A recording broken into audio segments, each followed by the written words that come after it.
Good afternoon, everyone. We are happy to have this afternoon this great panel confirmed by the best experts in online gaming and sport betting industry. So please welcome with me. We have Mateo, Alessandro, Diego, and Juan Jose.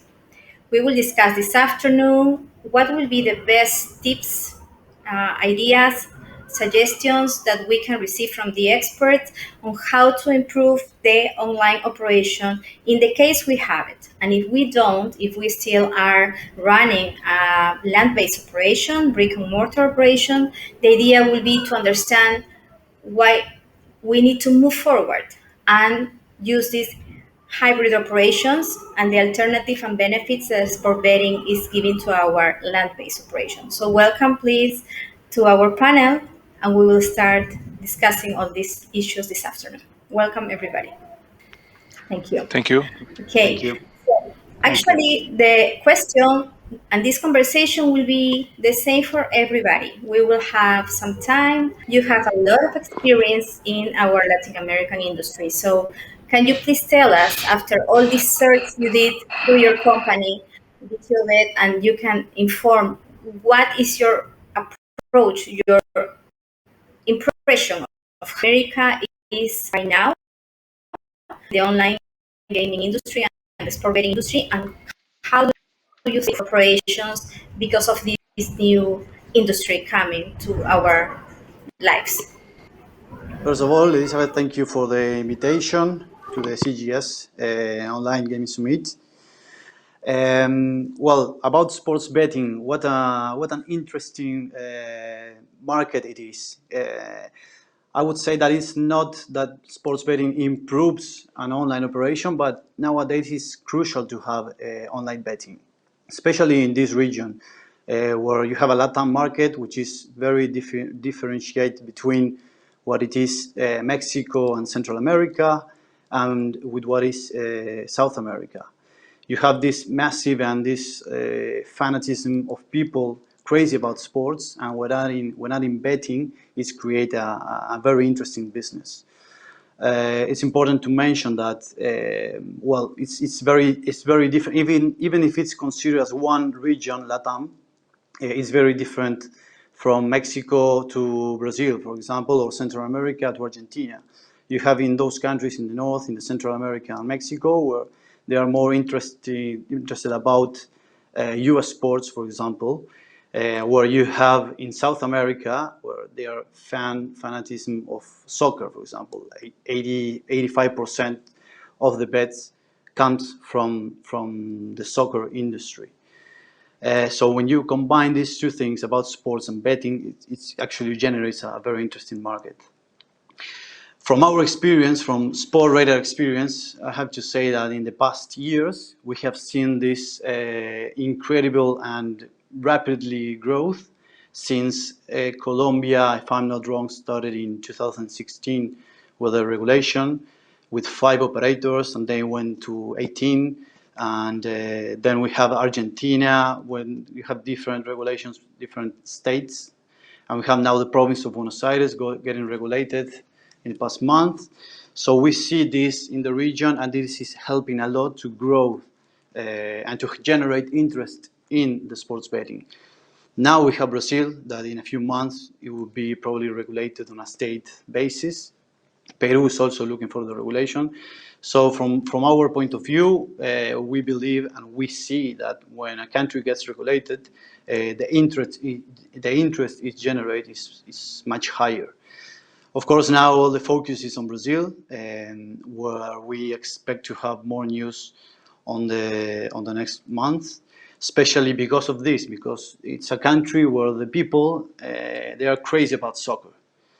So this is one of the most interesting areas for us. So yeah, we are looking forward to have more news about this regulation, and of course to keep being part of this rapidly growth in the region. Okay, thank you. Well, actually, yes, most of the jurisdictions here in South America are already with engines on to send us new proposals and hopefully new laws, no, that we can have regulated markets right now. Chile is coming, Brazil is coming, Peru, hopefully, we talked to the regulator yesterday, and actually they already present 3 projects and still nothing because there are also some political issues depending on the country. So, okay, I would like to continue with Alessandro. Basically, the same question and the same ideas to connect. What do you think about that? Yes, thank you to invite me here, and I will give you a little bit my opinion about LATAM and about the growth and expectation related to this market. We provide technology, and therefore we've been through operator in many countries in LATAM during the last years, and we saw how decision can improve through regulation. But there was called it was Colombia. Colombia, from the moment I've been regulated, the growth have been significant. We have a growth of 2,000 centers 2 years, and the continuous growth in terms of volumes, in terms of number of operators, and as well the fact that tier one operators from more mature market like Europe decided to enter officially through in country that are regulated. For this, we are seeing and will see as well in the next future large brand that will be present in the region. And the same is starting to happen in other countries. We are expecting good news from Peru.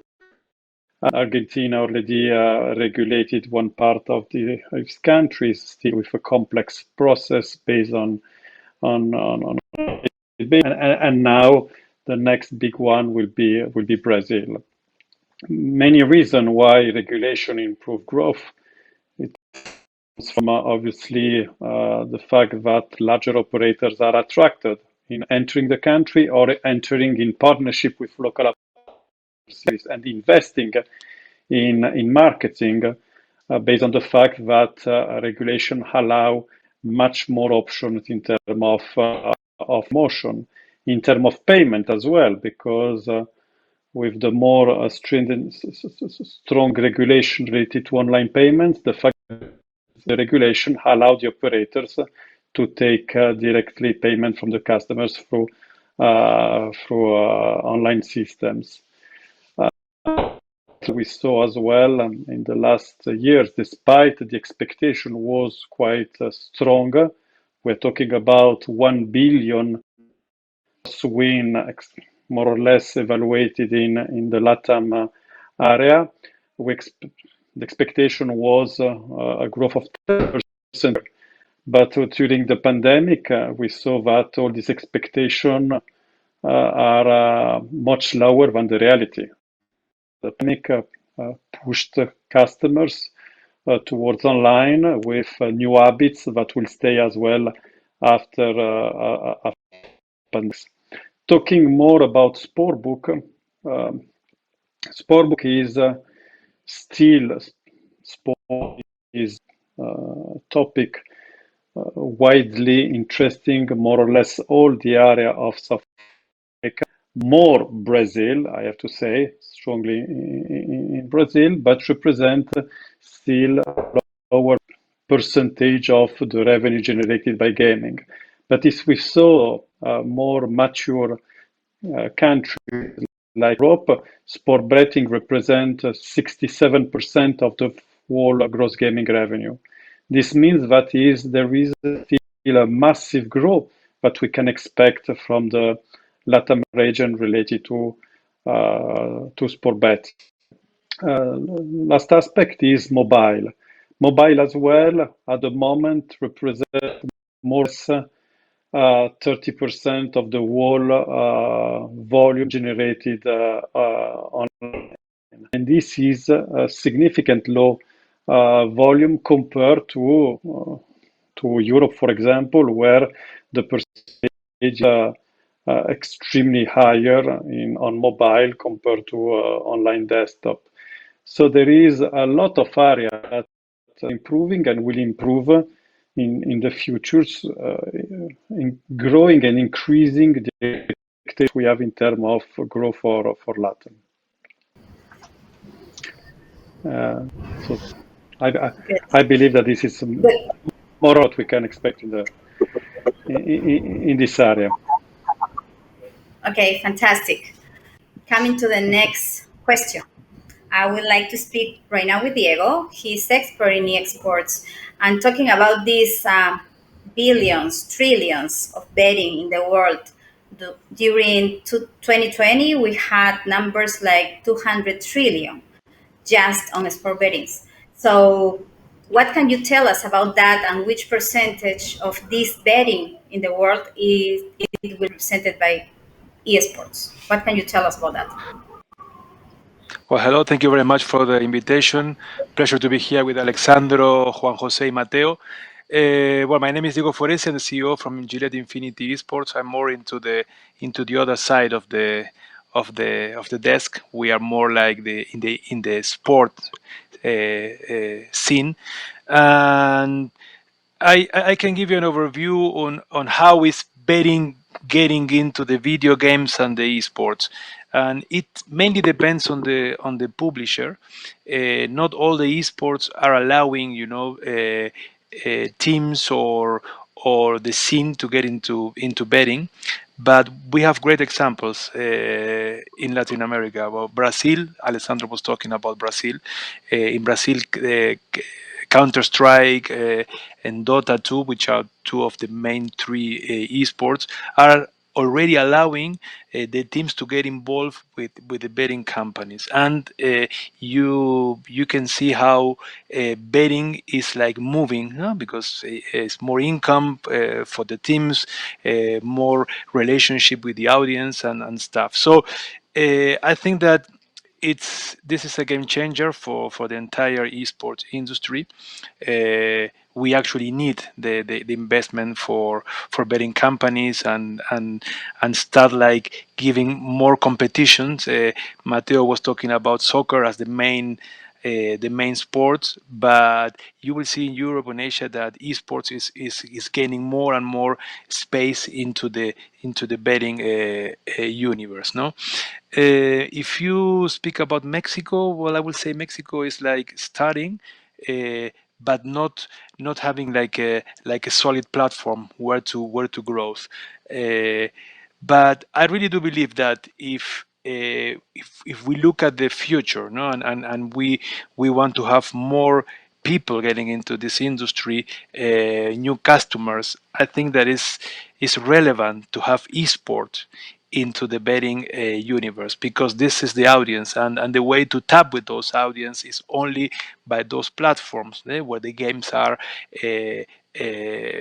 amplified and stuff. So I really think that there is a huge opportunity in Latin America for the betting industry. I think we talk about government regulations, but in this case we need to talk about sport regulations, because it should be like a solid platform, mainly with the teams and with the clubs, so that is really like legal and well organized. But I will say the experience we have in Peru and in Brazil is really good. I think that the betting is gaining more and more customers and clients. Again, I think that the challenge for the companies that are into this industry is to start understanding the esports, start understanding how they can be part of the biggest entertainment industry. When we're talking about video games, we're talking about $159 billion. Then from that, you got the blue ocean of the esports. So esports is the competitive part of the video games. So you really need to be part of that. And I think that there are pretty solid steps. I think Brazil and Peru are taking the lead. And once those esports are expanding into the other countries, I think that we will see more and more people from other countries starting betting into the esports. So this is my short view about how is the relationship between the betting industry and the esports. But I really believe that we need to have more and more people into this industry, and the way to do it is to really be in the place where those audiences, new customers, are betting. No? So I think this is something that I can add to your question. And again, I think the main challenge is Mexico. Mexico is not getting into that, but and mainly because Dota and Counter Strike, which are the two esports I mentioned at the beginning, are not huge in Mexico, and probably mobile, with all the new mobile esports like Free Fire, Wild Rift, and PUBG Mobile, that will be another, a free way, another platform to start, with esports. What I can add to your question. Thank you very much. Thank you. Thank you for that information. I was in the understanding that Caliente start like an esports on Formula One, or they signed something to do Formula One like a couple of years ago. I don't know if that was right, the information that I got. Okay, so well, we see each one of you has a different point of view, but most of the comments and directions bring us that Latin America is the next frontier, that we need to have regulated markets, that we have huge differences, even we are one same continent with two languages, maybe in the Caribbean, three languages. So I would like to come back to Alessandro. So in this sense, we already talk about regulation, about countries that are going to be regulated, e-sports, and new technologies that can help us moving the brick and mortar casinos operations into this new world. If we want to be part of that benefit and success, what do we need to do? Why we need to put some money there to get higher ROIs in what we can do? But when we talk about brick and mortar, one perfect example is US. We saw what happened in US. It was a market that was not regulated for online gaming. It was the gaming industry was driven mainly by the brick and mortar. But when the process of regulation started and when online started up, we saw the massive growth that happened in the US. As I said before, pandemic was not the reason why online picked up so strongly, but for sure it accelerated the process to achieve this. So I saw from multiple brick and mortar operation that contacted us that this as well triggered in this retail operators the interest to move more strongly towards game. Now, this is not exactly an easy process. Moving online gaming does not mean to have just a website and to start to promote a website. It needs to have proper knowledge. Many times I made a similar example. If we have Walmart, we cannot think that Amazon is the same business. It's two different business, still company sell goods directly or online or in their retail shop. So the process to move from a retail operation to the online pass through a process of acquiring the proper team, staff, and knowledge in order to be able to run this type of operation. We saw in many cases where retail operator present locally that have local knowledge, partner with a company that decided to enter in that market in order to have the knowledge of the local with the knowledge of an online worldwide operation. The common example are, for example, in Argentina, where to be able to have a license, you need to have a local partner. So in that direction, it helps this type of partnership. But this is the process that, as I said, for me is yes, the new frontier for the online gaming, but it's a process that we go through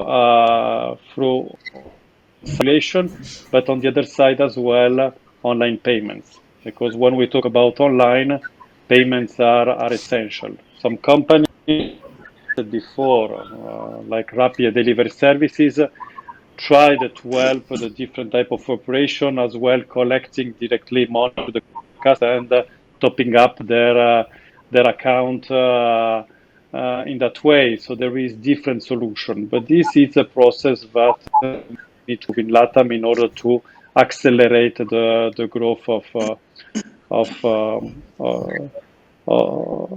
the online industry. Sport betting as well. Sport betting is one of the main driver, because when we talk about sport betting, we talk about pre-match and live betting, and obviously live betting push strongly mobile betting, and one of the reasons why it push mobile betting is because customers tend to bet when they see the events. So during the match, it means at home, it means during in front of a TV on which they will be bet. So as well, the process of the penetration of the sport betting, and as well regulation will help in that direction, will push even further in in live betting will push the interest in going on online. So this is one aspect. When we talk about the process of the company to go online, it's a process that, as I said, need acquisition of knowledge, and it's a long process or acquisition of courses inside the company in order to handle this type of operation. We saw from our operators very good example in that direction. We saw sport book retail operator. We saw physical casino, but they decide to move online. They create a specific division inside their company. They acquire proper knowledge, and in that way, they there a potential in real results. So this is the suggestion that I can give to any type of brick and mortar. The second aspect is type of product. So the ability to offer, because through online we can cover a number of articles that normally in retail operation it's much more difficult. So this goes from the sport betting, that in mature market represent the main driver in terms of iGaming, goes through casino, goes through poker, goes through different others vertical that can bring as well a larger and wider audience towards their services and their offer. Okay, thank you. Okay, let's go to Juan Jose. Everything that we discussed right now in these 15-20 minutes maybe can give us a general idea from the point of view you're a supplier to, already very involved in the Caribbean, and of course in Latin America you have retail, you have online. So what can you tell us, something that was missing maybe in this conversation, in these ideas that all the colleagues already did? What can you tell us about anything extra that needs to be discussed? Okay, hello to everyone. Thanks for the invitation. And well, it's hard when you are the last one because all my colleagues already mentioned most of the things. I consider myself that I started in online in Latin America since 2012 when we started to check options about Colombia. I consider that the region is still young. If you see the regulations, proper regulations, you have Colombia that is running, and then you have Panama, City of Buenos Aires, Province of Buenos Aires, and Paraguay, where you have monopoly for sports betting, and for online casino you have open for land-based operators. Basically, the only one that is running is Colombia, and Mexico is running under land-based licenses. So I consider that the region is still young. The region, in my opinion, is 10 to 15 years behind Europe. The Corona accelerates a lot the user experience, and that the players get used to the technology. But I think still the region needs to do a migration. You still have tier one operators that still manage Latin America from Europe. That, in my opinion, is It's almost impossible. As the colleagues say, each country is totally different from the other. Even the Spanish we speak in Argentina is different from Peru or Mexico. The culture is different. So the first step, in my opinion, is to get proper regulations for the online gaming.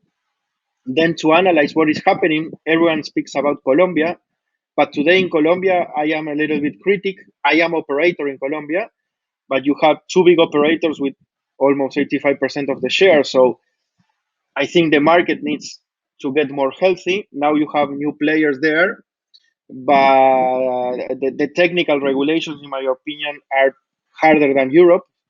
I hope the other markets, when they regulate, they consider this not to be a bottleneck for the operators that want to invest in the region.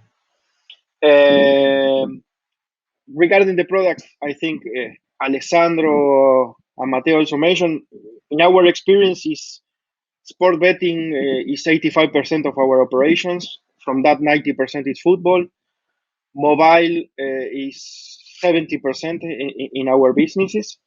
So I think we have a good path where to continue, but still are many things that will need to be developed. It's like a young market that needs to grow and to learn from itself. Okay, thank you. Thank you for that, Juan Jose. Well, actually, I agree with everything that you already said. We are covering this huge area, which is Latin America, is also the Caribbean.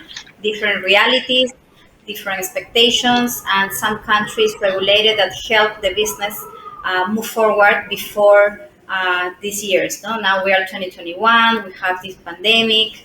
I know your company since 2010. So most of you are already in the industry trying to move the classic casinos to go into this new business that actually is much bigger than what we could imagine. And if we compare to mature markets like Europe, for example, most of you, your branches, your principal offices are over there. So if we would like to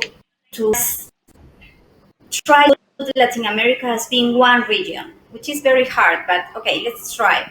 Let's try to make the exercise. And let's assume everything is regulated. So companies will start maybe very shy, with casinos, maybe live, maybe some sports, maybe. Um, but why we need to push hard to have sport betting into our online operations, for example, no? Let's go with Mateo. What will you say to your other clients or the new one to come? You must have in your online operations not only the classic roulette, poker, 2000 slots. No, let's move a little bit forward and make this entertainment industry more fantastic. What will you advise them? Why do we need to have sport betting into the online operations? Well, first of all, Juan Jose mentioned something very interesting. That was that Latin America is still a very young market, and we are very behind from Europe. But so this brings us a very important opportunity for us, that we already have the knowledge of what's going on in Europe, the mature market, and we can establish not the same, because it won't work, because every market is different, but we can learn from the mature market and apply different strategies for the local market. So why sports betting? Well, I think it was Alessandro mentioned that 65 or 70% of the revenues on the total gambling comes from sports betting. So this is the first interesting thing. People is interesting. Punters are interested in sports betting. Why? Because sports are because of the fanatism in the region for sports. Of course, sports betting is not like a slot machine or casino roulette or poker. It's totally different business that when launching a new operator, you need to, first of all, have this knowledge. You need to know that it's not like putting a slot machine in the casino and a person will go there, put a coin, and just easy to play. Sports betting is totally different, and not only it's important to mention that you cannot take sports betting as one, because you have many different sports, from football to tennis to the US sports. And now Diego was mentioning about the esports. We are investing a lot in this sport because we know that it's coming there, and we know to also educate punters on esports. That's our challenge as well. So when entering in sports betting industry, you need to understand first of all that you need to trade. You need to do trading. It's not just accepting betting and receiving all the money. This is why you also need to have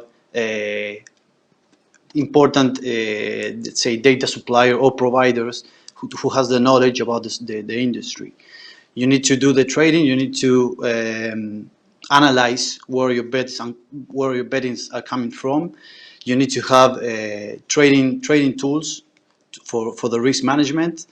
This is important because you need to understand where you are, where you're getting all the money, what is your total liability, how much are you willing to lose if everything goes wrong, where are you getting the money, in which sport, which tournament, are you getting from the retail operator, from the online operation, also which punters are getting most from your operation. So this is very important. You need to analyze everything. But at the end of the month, if you do all the things on a correct way, the earnings or the GGR or the profit that you will get from this business is very interesting. We have, in our experience, clients doing 10, 15, and even above 20% monthly. So again, combining this 65% or 70% of the total gambling that is sports betting, and you can get a margin even of 15 or 20%, is one of the most interesting things of the business. Yeah, I think basically that would be. And another topic is about the trends, the online. Why we are talking about the online? Because we know it's the trend. It's totally different business from the retail, because in the retail, what is more important for the operator or from the punter is to have the proximity, or to know who is running the business, or maybe they are there because the internet connection is not that good, so they need to go to a retail place to the retail to place a bet. Totally different to the online, where you have countries regulated like Colombia, that you can just log in and register in 15 different sites and you can bet anywhere you want. So how can you compete with 15 different brands? Well, that's where let's say the branding, or how punters identify themselves with the brand, takes a lot of importance here. This is why we see a lot of brands investing in sponsorship with national clubs, with the national teams, with federations. They are sponsoring tournaments. And this is not something, of course, we just invented. This is something that is coming from years with brands that has nothing to do with sports betting, but we are now applying this in the market. And we see this in Brazil also. Since last year or 2 years ago, a lot of brands started branding and sponsoring teams and targeting in the online. And why? Because they could do it, and they saw that this business was great. So yeah, this is why I believe, and from a company's perspective, that sports betting, and taking in consideration all sports, and also learning where the trend is in the online, especially in the mobile side, which is the fastest way of betting nowadays, and also learning about the different sports that people is interested, all combining, and with a risk management tool, definitely will give a successful operation to any bookmaker. Thank you, Mateo. That was very clear. Thank you very much. So actually, I guess he said 67% of his revenue was on sport betting, 55, 57, and 70% came from mobile. So I don't want to leave you, Juan Jose, at the end. So I will make some changes. Let's come with you. So what can you give us? What can you tell us after this information that Mateo shared with us? Perfect. To give a simple answer, for me, sports betting is essential because in Latin America, 90% of the bets are done in sports betting. If you have to split how from the pay-in or the revenue. How much is sports betting and how much is casino? Today, sports betting is the big part of the cake because it's what the people understands more, is what the people feels that can challenge their knowledge and make a win. So I came from land-based casino from my previous experience, and the casino player is really specific. And to do the migration from land-based to online is another story. But if you really want to bring new public to online, sports betting is the hook. Everyone will start with simple bets like 1x2, then they will try to identify the exact score and etc. So, but I think that the online business today in our region, I'm talking about Latin America, where in my experience today we have immature people in the range of user experience, usability of the devices. Sports betting today for me is the door. That's why for me is essential, and I would not consider to have an operation without sports betting. Then I agree with the figures of Mateo and Alessandro regarding the part of the profit that takes sports betting. For sure, casino and now the electronic tournaments and the esports are the best complement because basically you have an RNG behind.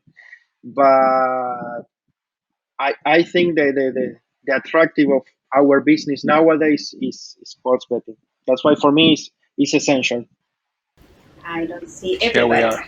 Let's continue. Okay, I know that you see me. So let's We see continue you. with. Okay, that's good. That's the best. So Alessandro, let's come with you. Okay, all this information actually, and I was saying we are lost because we had no clue. Most of us. Yeah, I see everybody now. Thank you very much, studio. So most of the operators have the wrong understanding that sport betting is not important. If they have a real casino, they only need to have poker, slot machines, and make some tournaments, and maybe live casino will help them getting more profits. But most of them are not considering because they don't understand. Even me, we don't understand exactly the importance of having the sport betting into the operation. You already told us the numbers: 70%, 75%, 90%. So in this case, we also need to think in other things like, okay, how we will receive the payments, digital wallets, tournaments, promotions, all the other things that are involved. Each has a different requirement. Brazil is one, Buenos Aires another, regulated like Colombia, unregulated like Peru. So everything you as supplier, and the question can go for the other suppliers in this panel, how can you need to be aware of everything every day, every week.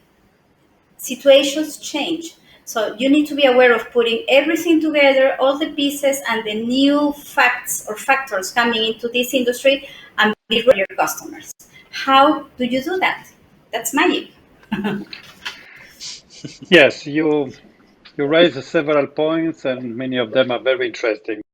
You said, first of all, many operators don't understand why sportbook is important. They think about casino and so on. So first of all, we have to divide it what is a retail operator and online operators. A retail operator normally in most of the case, is vertically focused. I have casino that provide mainly casinos, and they understand only casino normally.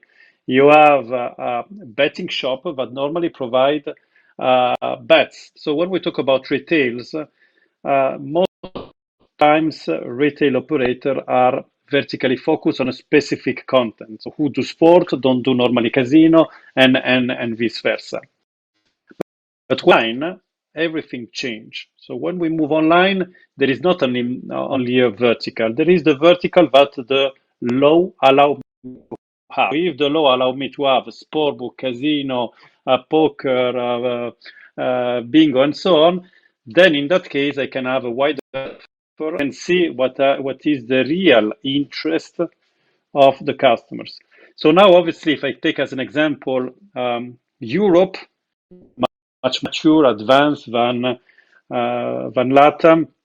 I can take it as an example for the futures. If I have a subdivision of the verticals after many years of presence of iGaming in Europe, most probably the same could happen in LATAM. But I can give us an experience what we had in Africa. Africa is not a mature market, it is absolutely an emergent market on which we have as well retailer, but we have much more stronger presence of online. And reason is payments. In Africa, there is a, a high presence of mobile payments. So this means that customers can pay directly with that mobile. When this happens, we have a strong presence of online gaming. We talk about Kenya. Larger operator are online operator in Kenya, but we can talk about other countries. And in that case as well, we can see that sport betting is by far the largest vertical when we talk about online. We have as well, similar to Europe in Africa, 60-65% of the whole revenues, not turnover, revenue generated by the sport book only. And then comes the other type of content, virtuals, casino, live casino, on. So this means that when we can provide as an operator online services, the sport betting is the dominant bet. And reason is because sport betting is touching a much vaster, wider portion of the population. Reason is because the biggest part of the population are interested in sports and they look of the main sport is football, but as well in other country we have in North Latam as well horse racing. We have in North Latam about basket as well, or more closer American sport due to the fact that to US in that case. So there is no doubt that more the online gaming will be present through LATAM. And we talk about regulation. Imagine if all the country will be regulated. If I imagine a scenario like this, then imagine about a more mature continent. If we can imagine that payment will be available, online payment through a majority of the population, then we will be in a complete mature market, and therefore will be in the percentage and in the numbers that I did during this panel. So interesting in Sportbook, there is no doubt. Another aspect is mobile.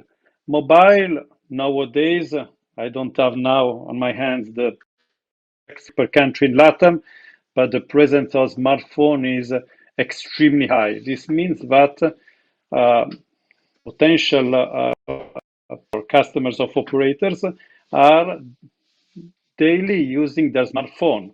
So nowadays they are fully capable to access to online services. I said before that the pandemic pushed towards the direction. They're still missing because one of the major problems in LATAM are the pay.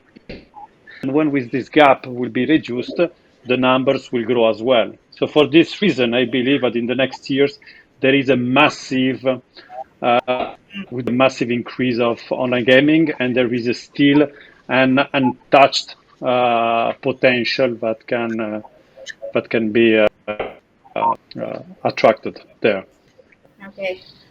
Well, actually, yes, we are 600 million people, so it's a really attractive market for new suppliers and a huge work. Actually, it is crazy what you need to deal with every jurisdiction, new things, new tournaments, and that will be, well, actually crazy. I have two questions, and maybe well, that will be like after this question, the final one for everybody. Um, let's talk, Diego, about esports in all these contexts. No, so we already talked about revenues, about how important is sport betting into the operations. We cannot deny it. It is what it is, and the future is today. We need to have this considered in the next step we are going to do, especially now that we have a pandemic situation that puts us in the situation of take right decisions. We have no time for mistakes. Otherwise, our companies will disappear. So, Diego, esports in all this environment, how can we take the best of these new options? Does we need to be addressed just to young people? The regular gamblers in the online industry or sport betting can go to the esports easily. Can they understand it? They like it. They prefer not to go there and just stay in their regular sports. What can you tell us? Well, you tap one important thing, and I think Mateo as well, which is understanding the esports and the chance that esports give the betting to have different options, because you have esports from Sunday to Saturday every single day. So, what esports can add to the betting industry is the possibility to have an event every day in every country. We have a lot of leagues, local leagues, regional leagues, different esports and stuff. So the esports can give the betting industry the chance to have a, a bigger footprint and events every day. Then I think Mateo mentioned something really important, which is understanding. For example, in League of Legends, you have the chance to bet for the first kill, the first tower, the first dragon, the first baron. So you have so many things into the sport that it's happening all the time, which is, for example, different than football. No, I will mention one thing here. The other day I was listening to the Liverpool president, and he said, if we are not able to make football, soccer more dynamic, so we will lose people, we will lose audience, because the kids did not understand what happened between one goal and the other goal. What is all of that? Why we need to be 90 minutes and see no goal? So esports give you the chance to have something happening all the time, and I think this is something really really catchy for the betting industry, no? And then what I mentioned before, you have an event every day. So I really believe that esport will take more and more space into the betting universe in the next years. And one important thing is that how can we manage and how can we accompany this immersion of esports. And I would say the most important thing here is learning, the teaching, make people understand how the esport is, how can you bet, and the dynamic. I think that this is the most important thing, and of course, what esport is having as well is that you have all the time new disciplines coming into the scene. So this is, I think, that most of the catchy thing. And again, what I mentioned at the beginning in my talk, I think is the possibility to add more and more people, new audiences, new ages. No, people from 13 to 30, they don't consume the regular media. So this is an opportunity for the industry, and at the end of the day, this is what we want, no? Bigger markets, more mature markets, and Alessandro says something which is key for the entire industry, which is mobile. Everybody has access to a cell phone. Everybody has access to a mobile. So I think that there is the key, and make payments, like easy for the people. Those are the most important things I think we will see in the future. More esports every day and make payments easy. Thank you very much. Okay. Okay, Diego, thank you. We have a huge challenge here, especially you. Well, not me, but you. You need to communicate correctly to the operator and correctly they to their customer, because what's going on with that database they have? How will they teach their customers to play? I would say, well, actually, yes, it's a huge challenge for you. And I would like to invite you just briefly, 1 minute. Mobile penetration actually is very important in our society right now, 21st century. So the final words, what will you say to all our Latin American audience? Well, yes, okay, don't wait anymore. Don't waste more time. Just focus in the learning, trying to understand, take the actions. What will be your advice to all of them? Well, Briefly, shortly, just the panel. okay, one minute. I really believe that mobile is key, and again, understanding esports. I think that all the brands are coming into esports. Mateo spoke about sponsorship. I think more and more companies investing in esports, and I think that betting should be like a key. And of course, by having more betting, we will have more resources for the entire industry. So mobile, make payment easy, and understanding esports. That is my last three topics. I will add to all of the other comments. So thank you very much for inviting me. Okay, that was my pleasure having you. Okay, Mateo, you have the last words. What can you tell us? Okay, so I would say that the key message that we want to give to the operators is that, well, as mentioned at the beginning, sports betting is something crucial, it's something essential in an operation. And also the online gaming, and again, repeating again the mobile. And why we are talking about this is because when you have a retail operation, you have a talking about sports betting, you're basically focusing pre-match bets, and you need to have the punter in the retail shop.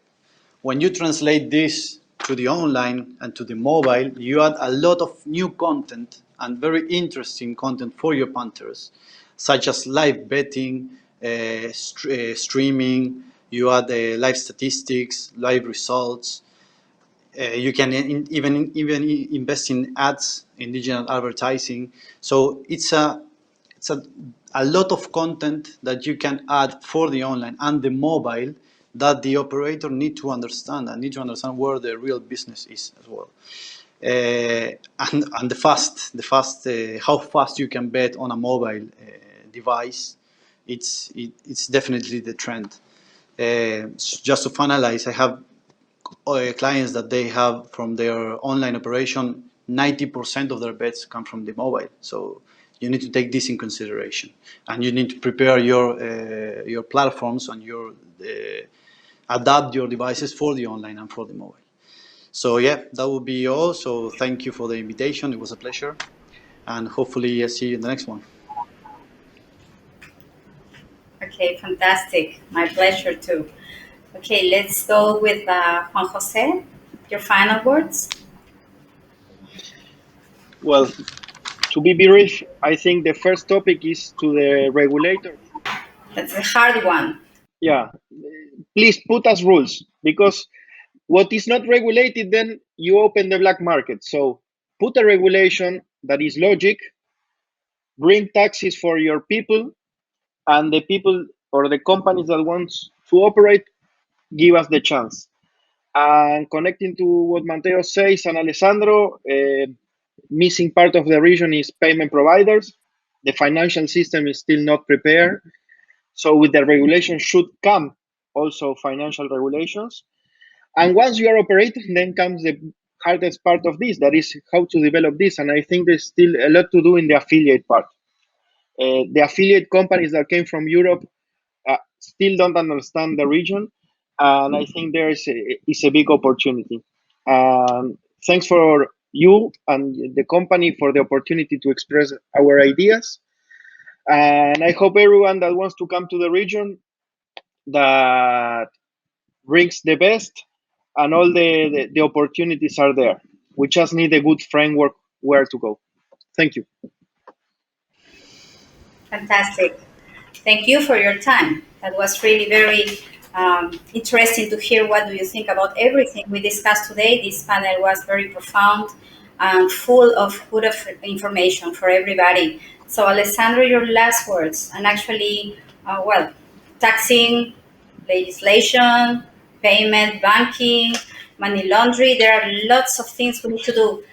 Affiliates, we didn't speak about that, and this is something we need to work with. The organizers of events need to think on that, because that will be a tool that will ease your job in Latin America, and of course the understanding is a perfect tool for the operator. So tell us your last message, please, to the Latin American audience.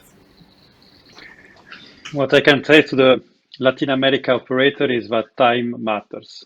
Latin America is becoming more and more one of the most interesting area for many European tier one operators. So times matters. Times matters in order to be able to use the knowledge of local operator already acquired during the past years in order to use it to move online, to have the ability to catch, to grow their brand, to grow their presence in order to be able to compete and to survive to the next futures, where large brands will come with strong knowledge and the capabilities to enter the market. So I believe that the most important message that I can transfer is time matter. Thank you very much. It was an interesting panel as well. So it was a pleasure to be here. Thank you very much to you all, and really it was my pleasure having you. To see everybody is good, that you're doing okay. Hopefully your families and colleagues are doing right during this pandemic, are complicated times for everybody. Latin America is the next frontier. We have a huge potential, but also there's a lot of work to do. So here we are, ready to help you coming into our countries and making this business more profitable and more interesting for everybody, especially now that the casinos and brick and mortar operations are closed, and maybe most of them will die. So thank you for your time, for fixing your agendas. Hope to see you soon, hopefully at the end of the year in Dominican Republic. Thank you. Stay good. Thank you. Bye-bye. Bye. Bye. Bye.